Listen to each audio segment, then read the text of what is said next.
Well, here we are on our one and only sea day here on Costa Diadema. After yesterday's little bit of a blip where we couldn't get into Rome due to weather conditions, today we've got a relaxing sea day. As this is our first Costa cruise, we're really interested in seeing what a sea day is like on board. Hi, if you're new to our channel, we are Tom and Dom Travel and we release a new cruise and travel related video every single week. So if you haven't done so already, make sure you hit that subscribe button and give this video a like. Now our morning started off pretty early really, and we made it to breakfast. Considering the late night we had last night with the Halloween party and then the white party, we did pretty well to get up exactly when we did, and we made it just in time for breakfast. Breakfast in the main dining rooms on a sea day is open until 10 a.m. So breakfast really easy. It is a nice calm place when you have breakfast in the main dining room. Very different experience in the buffet.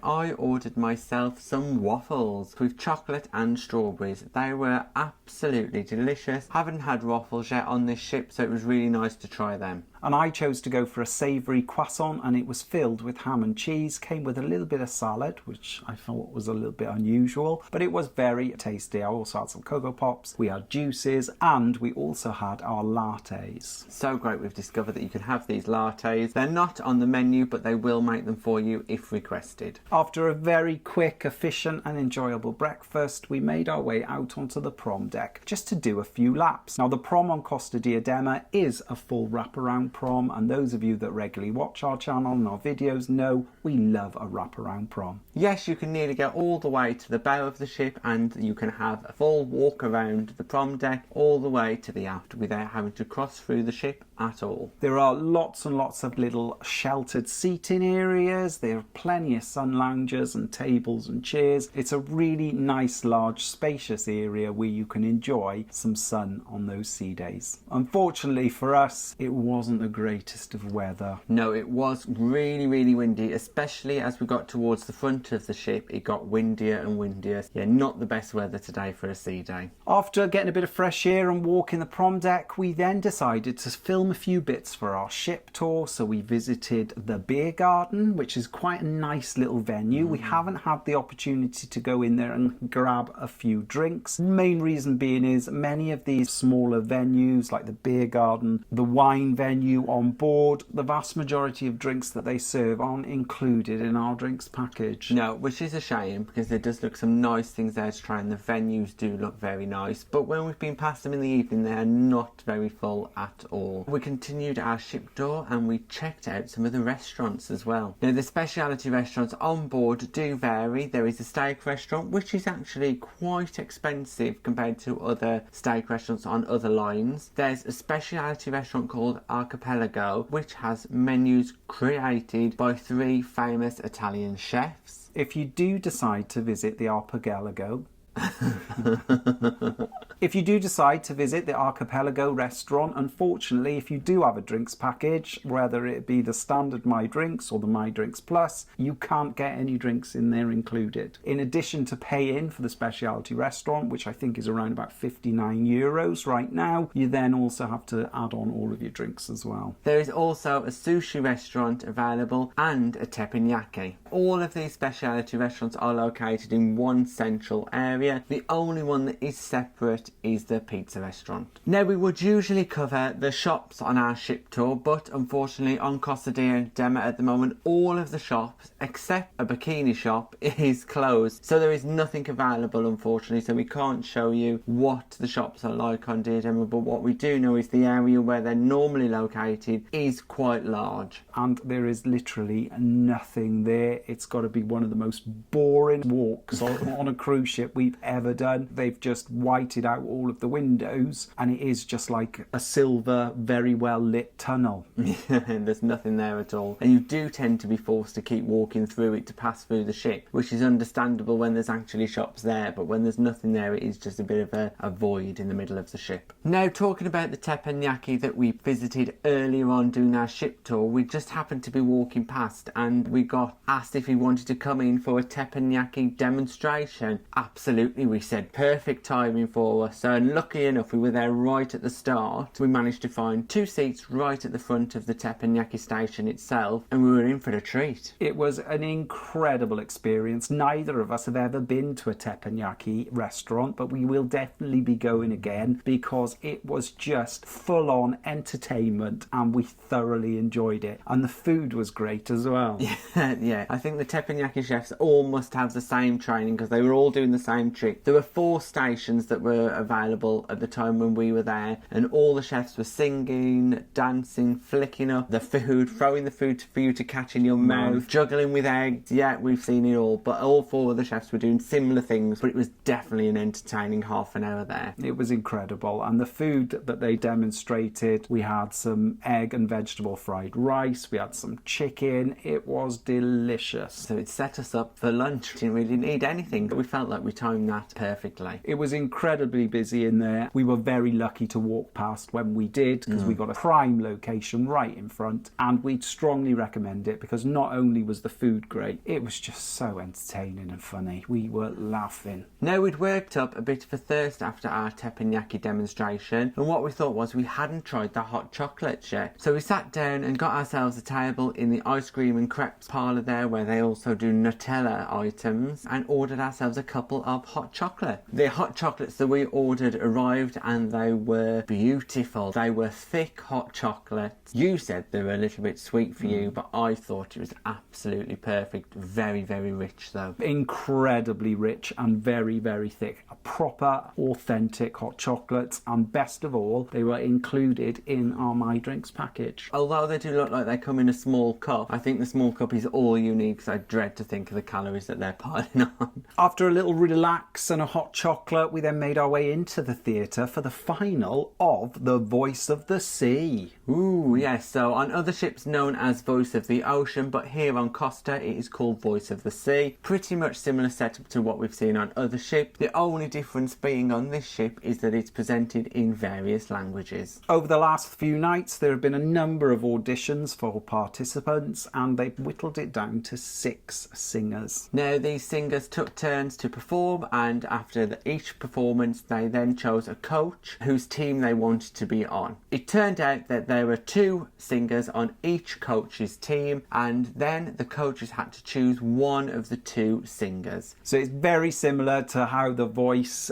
TV show is set up, and then at the end each judge chose their contestant that they wanted to put through the final, and then we actually got to vote using a tiny little remote control that we picked up when we entered the theatre. The winner was a Spanish singer, but I think it came down to who had the most of that nationality in the theatre rather than who was the best singer. So there was 2 German contestants there who I thought either one were much better than the Spanish singer, but majority of the audience were Spanish, so the Spanish singer was the winner. We think that it was down to a language competition or a nationality competition more than singing talent. After a really enjoyable show, actually, the singers were absolutely incredible, all 6 of them, and it was very, very entertaining, and we strongly recommend that if you are on a cruise and the Voice of the Ocean or the Voice of the Sea is on, that you go, because it is a very enjoyable hour or so. After the Voice of the Ocean, we were feeling a little bit peckish, so we decided to head up to the Poolside Grill, where we grabbed ourselves a burger and chips. Burger and chips are available free of charge from the Poolside Grill up until around about 8 o'clock, and then it switches to a paid-for venue. We quickly ate our burger and chips because we had missed the main lunch, and to be honest with you, we didn't really feel like eating a full lunch after our teppanyaki experience. Once we'd finished our burger, we headed down to the Olaf Bar to see what was happening. Fortunately, Sisters on the Seas were in the building and they saved us a seat. So we joined them for a quick little drink, and before we knew it, we were roped into a movies quiz with the animation team. The movies quiz was really interesting because it wasn't clips or theme tunes or anything like that. It was basically a game of charades where the animation team would act out a movie and we would have to write it down on our quiz paper,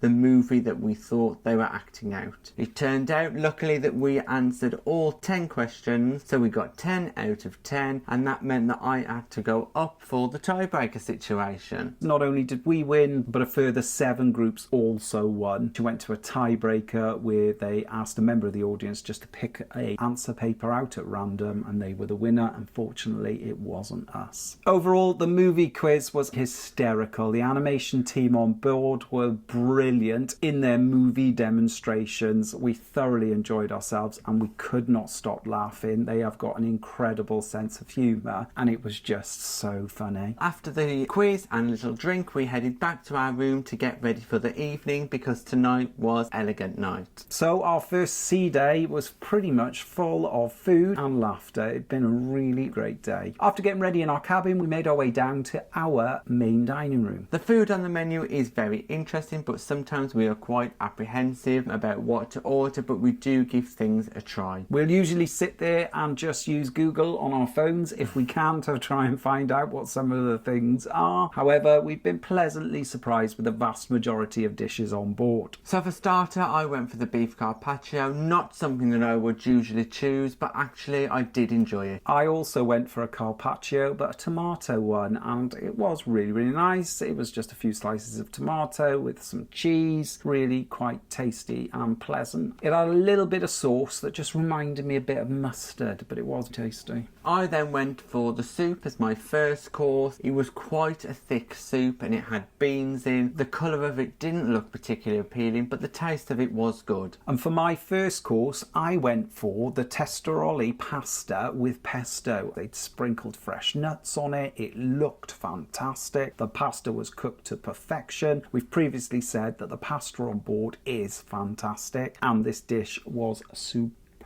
Thoroughly enjoyed it. For my second course then, I went for the beef fillet, which is on the always available menu, and it was cooked to perfection. It came with some wonderful steak cut fries, some grilled tomatoes. It really, really was tasty, and the best of all was the sauce, the hollandaise sauce that came with it. It was cooked perfectly. And for my main course, I went for the chicken cordon bleu. Now, not the biggest dish I've had compared to Tom's veal that he had last night. It was small little bits of chicken filled with different vegetables. Came with a little bit of mashed potato and a single floret of broccoli. But it was absolutely beautiful. I thoroughly enjoyed it. Now on to dessert. I had the double strawberry cheesecake, and for me that was one of the best cheesecakes I've had. It was extremely yummy, as with all the desserts so far on this cruise. And I went for the black forest cake. Now it was a little bit different as the cake was encased in chocolate, which you might think, delicious. However, I did find the cake a little bit too dry, but it was tasty enough and I did eat it all. As usual, we had a couple of glasses of wine and also that delicious bread basket, which is my enemy.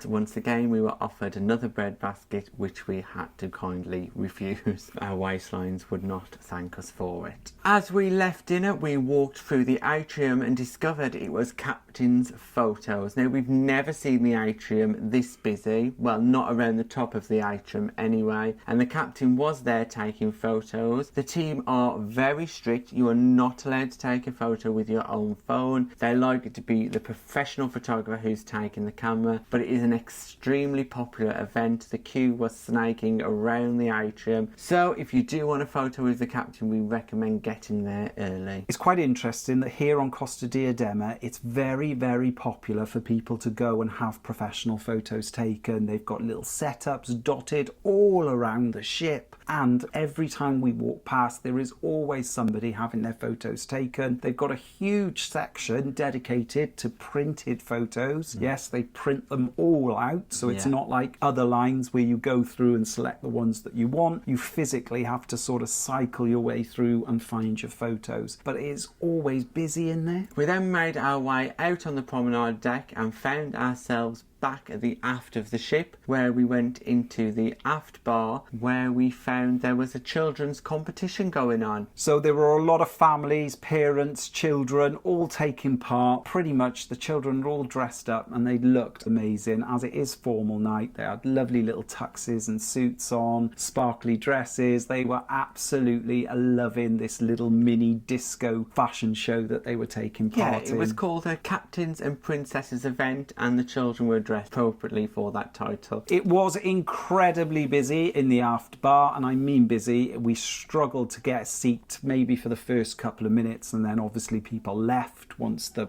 Captain's Princess event finished, and we sat in there, and the next game show came on, which was hosted by the animation team, a VIP quiz. Now, we didn't really get the gist of it. No, they were asking people whether they thought certain celebrities had Plastic surgery.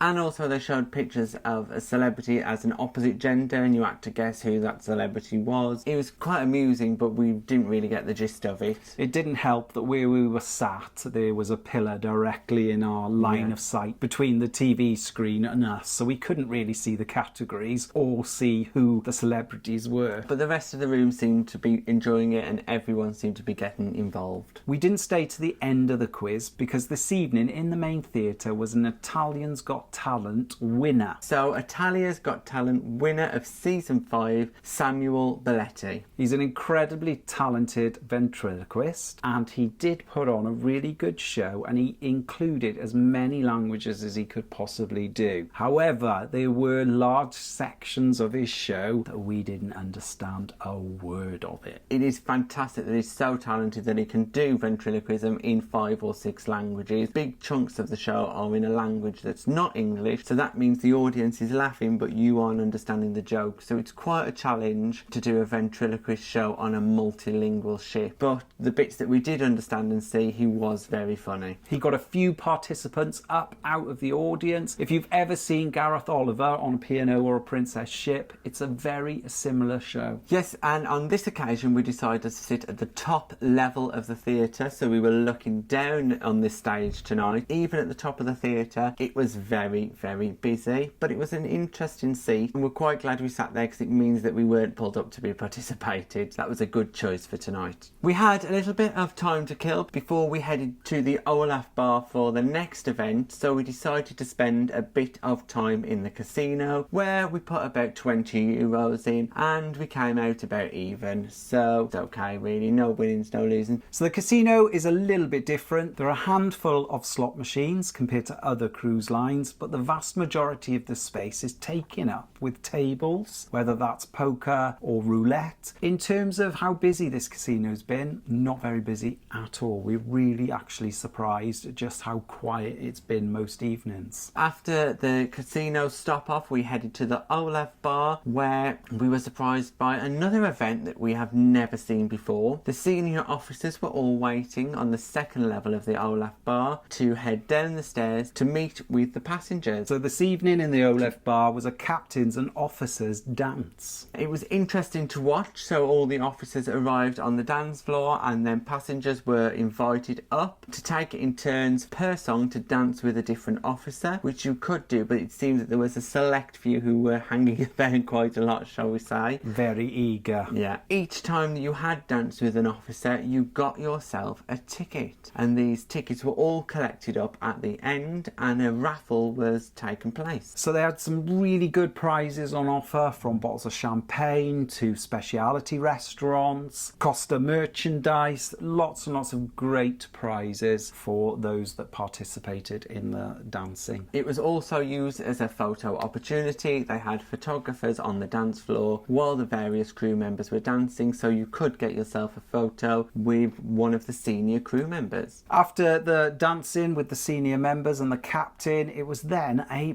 party hosted by the animation team, and it was crazy. So the music tonight consisted mostly of 60s and 70s music, and the dance floor was absolutely packed. What they do like on board Costa ships is a bit of a routine. So some of the animation team tend to be on the stage leading a routine, and everybody on the dance floor follows it. Everybody tends to move in sequence, so it's a bit different to normal free-for-all disco. Here everyone tends to do the same thing. And I think it's a great opportunity for those people that can't dance to join in and have some fun as well. It is really, really fun, and everybody wants to be involved. We have never been on a ship where so many people want to be involved in all the activities of an evening. Every single one we've seen on board has been full of people all enjoying themselves, not missing out on a single moment. Once the party had finished, a live band then came on, and the dancing continued. Less of routines this time because the animation team had finished by then, but the live band was still on, and there was still a lot of dancing going on. You and Lizzie took the opportunity to get up there and throw some shapes. shapes, as the kids say. Yeah, we did some dancing on both events, some with the animation team and some with a live band. You've got to get involved, haven't you? The drink service was a little bit slow tonight, we've got to be honest. It was incredibly warm in the Olaf Bar because of just the sheer amount of people in there. It was a great experience. We did have to wait. We did try a Pink Lady cocktail, which was incredibly alcoholic and sweet. We have found that the drinks on board are pretty strong. They are very strong, actually. There's been a few mornings where I felt it.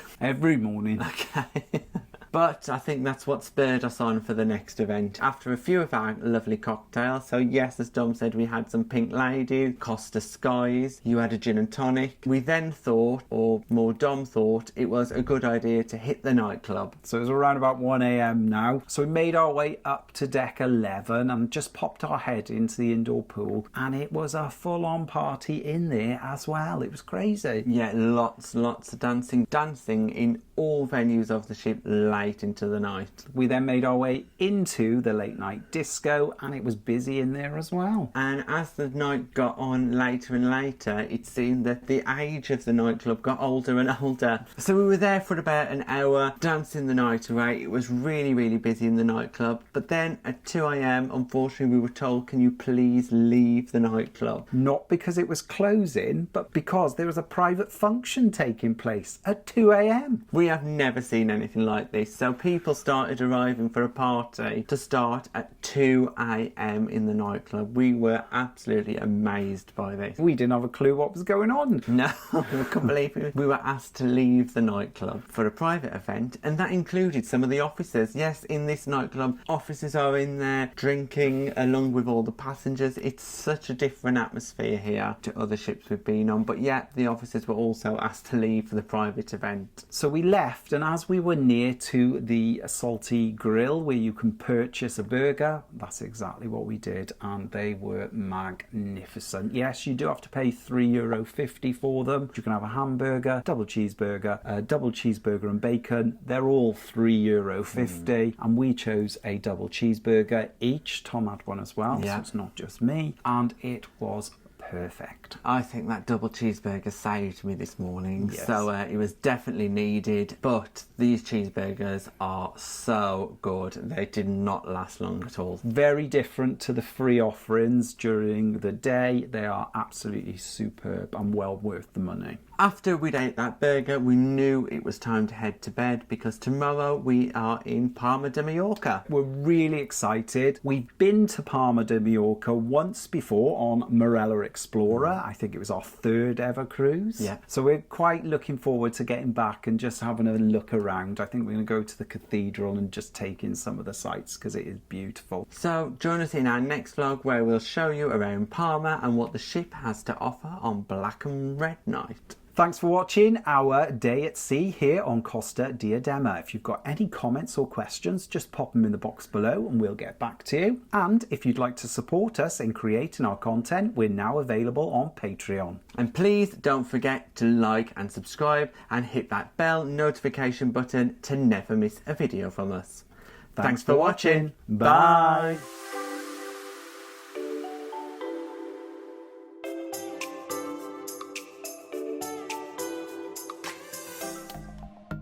Thanks for watching. We've got lots more content available on our YouTube channel, so press that subscribe button. If you're interested in receiving daily updates, we're available on most social media platforms. Just search for Tom and Dom Travel.